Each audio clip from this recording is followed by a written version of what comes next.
Welcome to Because I've Healed, the podcast where we talk about shaking the chains of expectations placed on us by the world. My name is Asha Wilkerson, and I'm a former high-achieving attorney and college professor turned healing-focused life coach for Black women. Each week, I'm bringing you a life lesson that started with healing. Not only will I explain the chains I was able to break, but also the success I experienced after. Let's get to healing.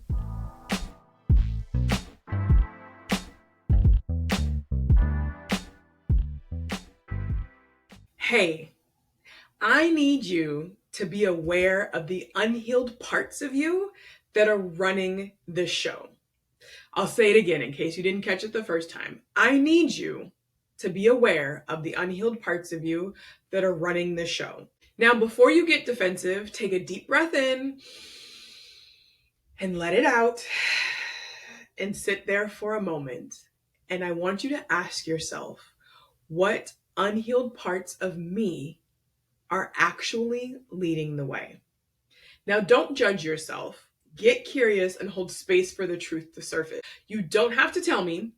You don't have to tell anybody else for that matter, but be honest with yourself about where you're letting your past experiences take charge.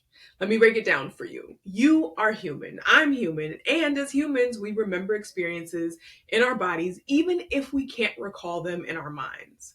I don't like using the words positive or negative, but we remember positive experiences and also negative experiences in our physical and emotional bodies.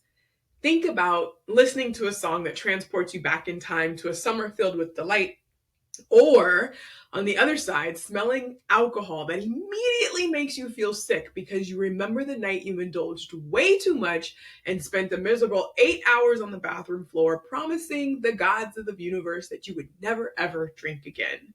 The song and the alcohol sparked a memory that was stored in your body and took you back to the same mental space you were in when you first had the experience. The same thing happens when our past comes forward to run the future. Something takes us back to that moment in time that we were in before, and we make present decisions based on that memory. Now, you don't have to do it now, but later this week, when you think about the triggers that you have with friends or family that transport you back into time so fast that you can't catch yourself, just make note of them. A few years back, when I was earning my neurocoaching certification under the psychologist Dr. Shannon Irvin, we talked about our body's incredibly intelligent and incredibly stupid way of keeping us safe. As much as we've evolved as humans and created spectacular inventions, there's a part of our brain affectionately called the lizard brain that is extremely simple. That part of our brain, which includes the brainstem and limbic region, is responsible for vital functions like eating, mating, and self-protection, and it strongly influences our behaviors. So now, bear with me as I get a little bit more nerdy and explain neuroplasticity. When we learn something new or have repeated experiences, an information superhighway is created in our brain called a neural pathway.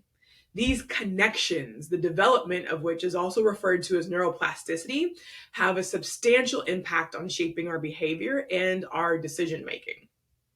The really smart part of our brain trusts and relies upon these neural pathways and automates our behaviors so we don't have to think about what we're doing. It saves us time and energy. It's really smart. This automation has served to keep us safe and alive over thousands of years. It reminds us to eat the food we love, to listen to the music that lifts our mood, and eat when we need it. But it also reminds us not to drink the alcohol that made us sick, to be defensive around the person who hurt us, and to prepare for a fight when we feel threatened. The fear or danger reminders come through even stronger than the joy and pleasure reminders because our brain is hardwired to keep us safe and alive, and staying away from danger is more important than experiencing pleasure. One more bit of information for you. Anything that is new or unfamiliar gets categorized in our brains as unsafe and dangerous.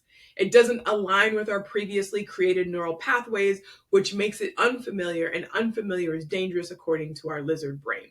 Because again, the body's main concern is to be free from harm, is to stay alive. If you've heard the saying, people would rather experience a familiar hell than an unknown heaven, you now understand why that's true. Our brains are hardwired to continue with what is familiar because familiar, even if it's not ideal, is safer than the unknown. Now that you understand that certain events trigger memories and responses, and that your brain will form a response to these memories designed to keep you safe, let me give you some real life examples of how this works. If you've ever tried to change your eating habits or start a new exercise program and experience resistance, it's because your brain is fighting to keep you in familiar territory. If you've ever found yourself dating the same person over and over again, that's because your brain recognizes the familiar pattern, even if you're saying you never want to date anybody like them ever again. Or how about those uncomfortable dynamics that keep repeating themselves over and over with your parents? You know how your mom is, yet you find yourself walking into the same guilt trap over and over again. It's because for your brain, continuing this familiar pattern is much safer and much easier and takes a lot less energy than learning something new. So, how do you break free from your lizard brain? I gotta tell you, it's with lots of practice and also lots of patience. When I first started dating, I was so focused on not dating anybody like my dad that I ended up dating men exactly like him. I mean, I dated the same man 4 times, y'all. I kid you not. Before I actually thought to take a look at myself and to ask what I was. Don't get me wrong, each man was an improvement, a little bit better than the one before, but they were all emotionally unavailable, deeply insecure, and couldn't love me in the way that I was looking to be loved. I started reading relationship and self help books and ended up going to therapy. And I learned that we repeat the same patterns over and over again because they're familiar, that lizard brain. There's also a dynamic that happens in romantic relationships in particular where we unconsciously try to heal broken relationships with our parents through our partners. And it tends to never work because we're subconsciously repeating the same unhealthy patterns that we learned, hoping for a different result. Why? Because they're familiar. So, how did I break this pattern of relating?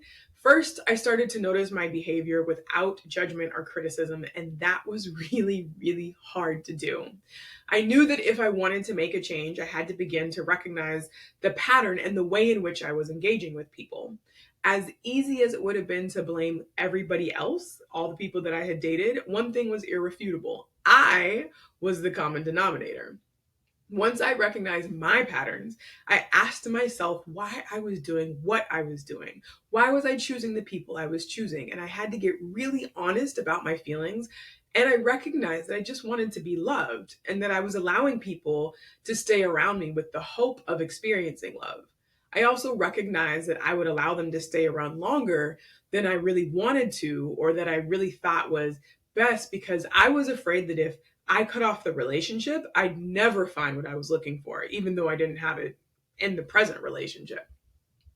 Again, I had to get honest about what I was feeling, and I had to learn not to judge myself. It's so easy to look back at these thoughts and to shame myself. It was also really hard to admit these things to myself initially because a part of me knew I deserved better, but a larger part of me didn't think I was able to get better. I didn't think better was available for me. Ultimately, I was letting the unhealed part of my childhood run the show.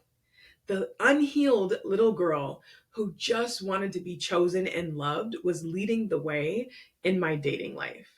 Lastly, I had to get to work on healing myself. And after recognizing the feelings that were coming up, I knew right where to begin. For me, it was important to understand on an intellectual level what I had experienced in childhood and how it was showing up for me. So I read many books on psychology, trauma, and healing. But then I actually had to do the inner work, the somatic work, the emotional healing work. And then that's when things started to really shift. When I started talking to the little girl inside of me who needed to be acknowledged and loved and tended to, things started to shift. I told her that her needs weren't too much. I acknowledged the many times her needs weren't met and informed her that it wasn't her fault. I reminded her that her parents are people too and that they had their own feelings and healing to do. I told her it was okay to be sad, it was okay to want, and it was okay to be hurt. I also told her to look how far we had come together. and that it was okay for her to let go of some of the hurt and pain she had experienced in order to live fully in this present moment. I worked with a coach who used timeline techniques and Reiki and read my Akashic records. I went to yoga, started meditating, although not consistently, and surrounded myself with people who were interested in healing. I got intentional about dating and I learned to listen to how I was feeling. I still have moments where I get swept up in the past, but now I recognize it much faster. I can tell when the unhealed little girl in me is taking charge, and I quickly acknowledge her and give her the space she needs to be seen so that she can ultimately step back. So, to recap, to prevent the unhealed part of me from running the show and dating, I observed my actions, I identified my feelings, and then I got to work on healing. I surrounded myself with the support system I needed to break through the neural pathways that had been formed years ago because I wanted something different. It wasn't enough to want, I had to work with my brain to make it happen. For you, maybe your unhealed self isn't running the show in dating, but maybe she's showing up in your conversations about money. Or does she step forward when you have to deal with your difficult parents? Is she showing up in your workplace, making it difficult for you to trust or work with your colleagues? Or does she show up when you're running your business or when you think about switching careers? Where are you letting the unhealed parts of yourself run the show? Where are you letting your childhood money wounds make adult financial decisions? Where are you letting your unhealed parent-child dynamics send you into a tailspin when your parents do the same thing they've always done for the past 20 years? You know how they are. Where are you letting your fear of being hurt keep you from fully engaging in relationships? Where are you letting your fear of being seen keep you playing small? Your lizard brain is in the way, but the good news is I understand how to work with your lizard brain to create the change you want to see in your life. So many of my one-on-one clients have come to me for these exact situations. And in 6 weeks, we've been able to transform their relationship dynamics and communication styles. This same transformation is available to you too. All you have to do is to go to ashawilkerson.com/coaching and book a coaching inquiry call. We'll start from there and then make a plan to make the future you want a reality. And remember, it's because I've healed that I've been able to repair old relationships and start new ones from a different perspective. It's because I've healed that I've been able to leave expectations behind that no longer serve me. It's because I've healed that I'm currently living my dream life out loud with no regrets. Thanks for listening to this week's episode of the podcast. The best way to keep in touch is to go to my website, ashawilkerson.com, and join my email list. If you'd like more information about this episode that you just listened to, head to the show notes and you'll find all the details and all the links. See you next week.